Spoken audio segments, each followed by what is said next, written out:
Bonjour, soyez les bienvenus dans C'est mieux le matin sur France 3 Aquitaine. Pour aujourd'hui, un plateau royal, 2 invités, 2 personnalités, 2 créations artistiques, un livre, un film, tout cela rien que pour vous. Marco Coscas, écrivain, viendra nous parler de son roman Pour Aline, pour qu'elle revienne, une intrigue policière, familiale à multiples rebondissements. C'est l'un de mes coups de cœur de l'année et vous comprendrez pourquoi. Deuxième invité, Éric Cantona, c'est aujourd'hui le comédien que nous recevons. Il est à l'affiche depuis mercredi dernier dans le film de Ken Loach, Looking for Eric, qui était sélectionné pour le Festival de Cannes. Et pour pimenter le tout, eh bien, nous avons l'équipe de C'est mieux le matin, à commencer par Céline. Vous vous dites peut-être que le vétérinaire est un petit peu trop cher. Eh bien, là, il y a des solutions pour vous. Bien oui, messieurs, dames, c'est l'assurance santé pour animaux de compagnie. On fait le point ensemble. Géraldine a sorti les crampons pour vous aider à briller dans vos dîners en ville. Il y en aura pour les filles, pour les garçons, pour les sportifs et pour les intégraux, et parfois c'est les mêmes. Hein. Voici une question. Pour gagner le livre de notre invité, là, les 2 invités sont dans la question. Vous pouvez gagner le livre de notre invité en répondant à cette question. Dans quel club Éric Cantona n'a-t-il pas joué? L'AS Cannes, FC Girondins de Bordeaux, Manchester United, 05 56 01 39 07. Vous avez jusqu'à midi pour jouer. Allez, trêve de blabla. Quand on a de tels invités, on n'attend pas. Voici maintenant Marco Coscas et Éric Cantona. Et j'ai crié, Aline, bonjour Éric. qu'elle revienne. Allez-y, je vous laisse saluer. Pardon. Géraldine, Céline, je fais les présentations. Bonjour Marco. C'était pas facile de trouver une musique pour vous accueillir tous les deux en même temps. On a tiré au sort, c'est Marco qui a gagné. Aline, pour qu'elle revienne, c'est le titre de ce roman. Alors avant d'en venir avec vous, Éric, sur le film à l'affiche duquel vous êtes, le film de Ken Loach, on va un petit peu parler de ce roman. Moi, je le disais, ça fait partie de mon top 3 de l'année. On en a lu un certain nombre. Pas facile de résumer cette histoire. Marco, vous allez un peu m'aider parce qu'en fait, il y a 2 histoires. Oui, à chaque fois, on doit vous le demander. D'accord.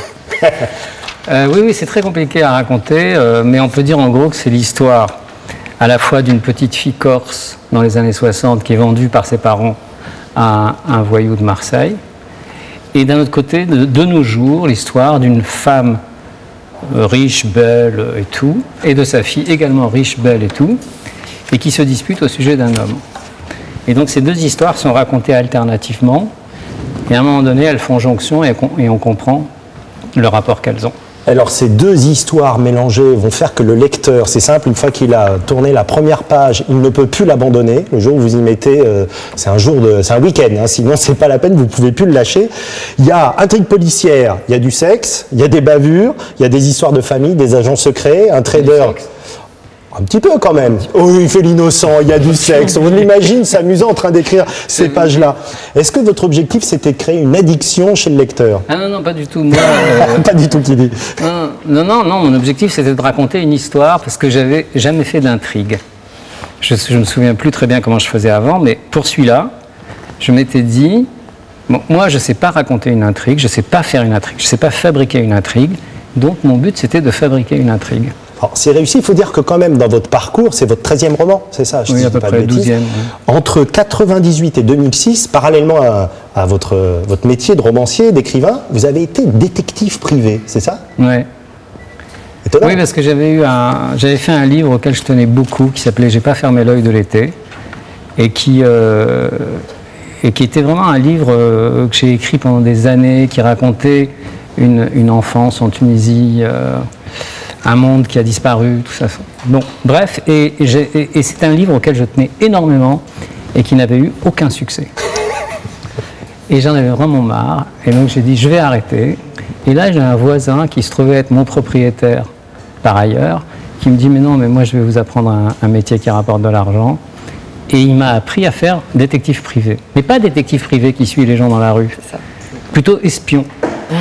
C'est-à-dire au téléphone, je recueillais des informations, quoi. Je faisais du renseignement. Et j'ai fait ça pendant 8 ans, je crois. Ouais, c'est ça. Et donc, j'imagine que ça vous a aidé, on va en reparler tout à l'heure, pour écrire certains livres. Alors, on va... C'est mon activité d'écrivain qui m'a aidé à faire détective, pas le contraire. Ah, intéressant. Ouais. On va reparler sur l'imbrication des 2. Alors, depuis mercredi, est sorti sur les écrans Looking for Eric de Ken Loach avec Éric Cantona. Bah, tout de suite, on regarde la bande-annonce. Oh merde, putain. Il faut dire non. Non, avec ton ventre. Non! Non! Non! Non! Non! Non! Je veux pas la voir tous les jours et j'ai trop peur de me retrouver sur ce putain de rond-point à toujours tourner en rond. Coach particulier. Nouveau régime, ça commence. Tu voudrais boire un thé, Lily? Pourquoi? Elle te déteste. Là, tu vois, c'est bien, on avance. Je suis totalement flippé. Non, on avance nulle part. Qu'est-ce que tu fous? D'après toi, je fais quoi, moi? J'ai cru que tu te dégonflais. Non. Que tu regrettais le bébé. Pas du tout. Je voulais juste que tu me parles, Eric. Tu peux quitter ta femme, changer de politique, changer de religion. Il faut jamais, jamais changer ton équipe de football préférée. Parfois, il faut prendre des risques. Partager. Parfois, j'oublie que tu n'es qu'un homme. Je ne suis pas un homme. Je suis Cantona. Vous êtes tous prêts? Ouais! Opération Cantona!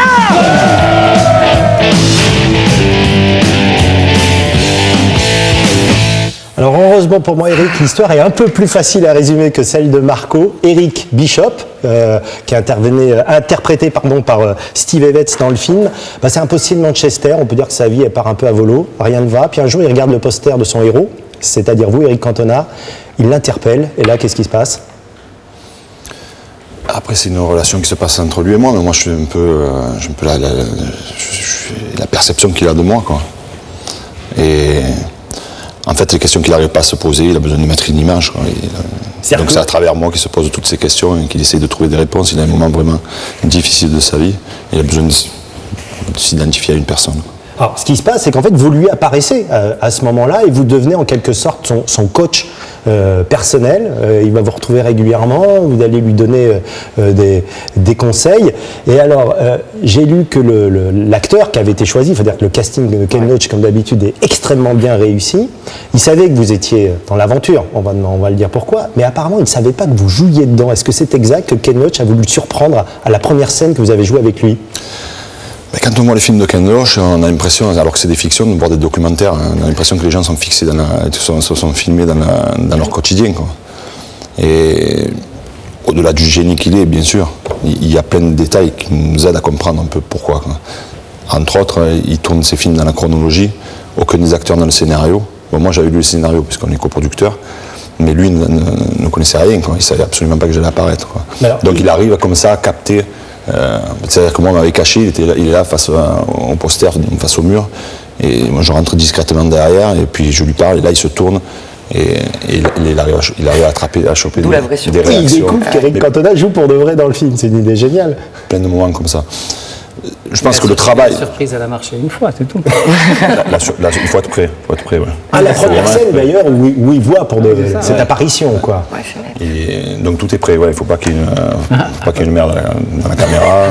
Tout est prêt. Bon, ceci dit, il aurait fait autrement, sans doute. Bah oui, c'est un acteur. Voilà, quoi. Non, je pense qu'on peut le travailler, ça. Un acteur peut le travailler, mais jamais comme ça, où c'est vraiment, on est dans la réalité, dans la vérité, quoi. Et je comprends mieux maintenant pourquoi ces films comme ça, de Ken Loach sont... On est vraiment pénètre l'âme des gens, on est vraiment dans la réalité, quoi. Il n'y a pas que ça, il y a des trucs qu'on ne captera jamais parce que c'est un génie, quoi.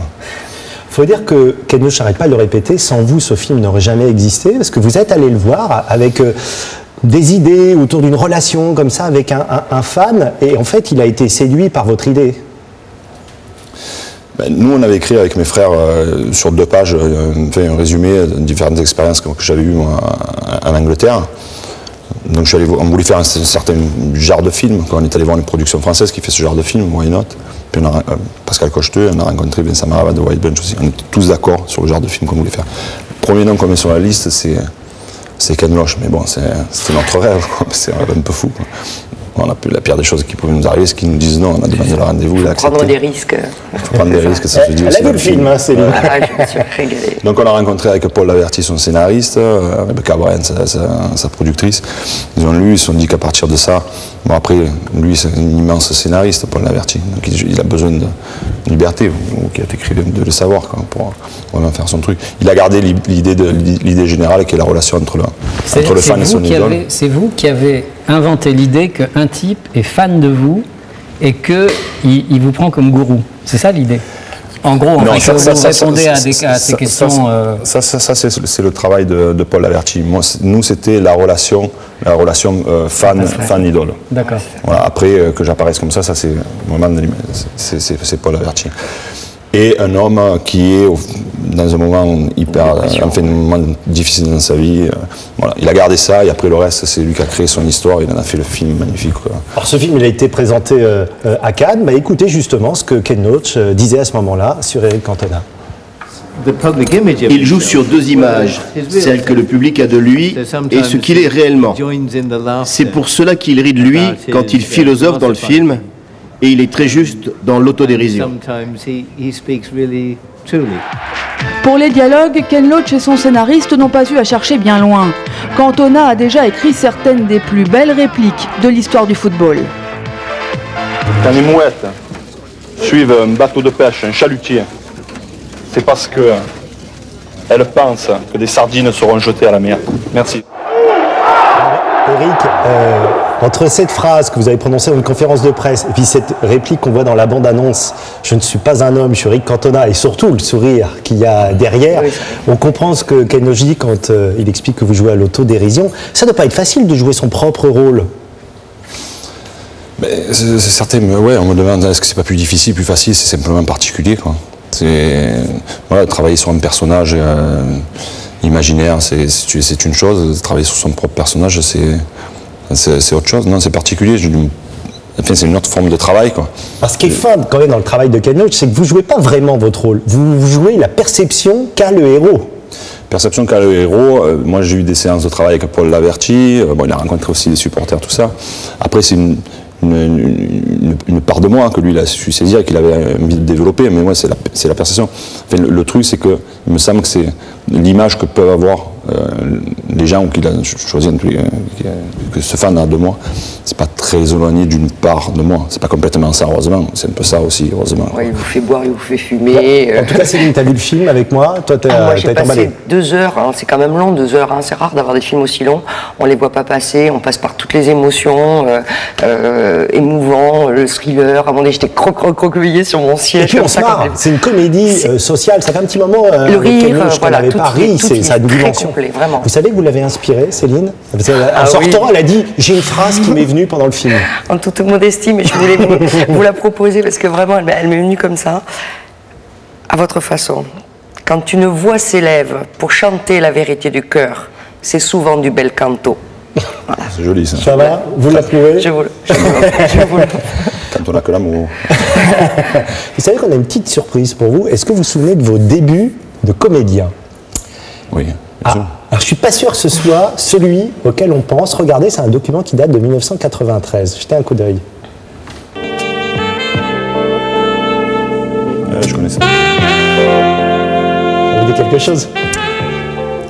Je suis de passage. Didier Roustan. De passage à Manchester. Alors c'était un portrait de vous qu'avait fait Didier Roustan avec Roger Motte, voilà, qui est un caméraman de France 2. Et vous jouiez, c'est assez prémonitoire, le rôle d'un chauffeur de taxi qui rêvait d'être Cantona. C'est assez étonnant. Vous vous souvenez de ça? Non, je ne me souviens même pas exactement ce que c'était, mais là, en voyant les images, je me rappelle bien. Mais vous savez ce que m'a dit le caméraman? Il m'a dit, pendant qu'on le filmait, je sentais qu'il aimait la caméra. Ah ouais? Ouais. Non, mais j'ai toujours eu envie de m'amuser comme ça. Ouais, sur un terrain, sur un plateau de cinéma. Ouais, je n'ai jamais perdu. Voilà, c'est très sérieux comme truc, mais on prend avec beaucoup de distance. Ah, justement, on va peut-être voir des images au Festival de Cannes, la montée des marches. Quelle comparaison peut y avoir dans l'émotion quand on a été applaudi? On l'est encore d'ailleurs dans les 50 000 personnes dans un stade à cause d'un but d'extraterrestre. Et puis là, au milieu des paillettes du cinéma, qui est maintenant votre métier. Des paillettes à Paris, ça dépend pour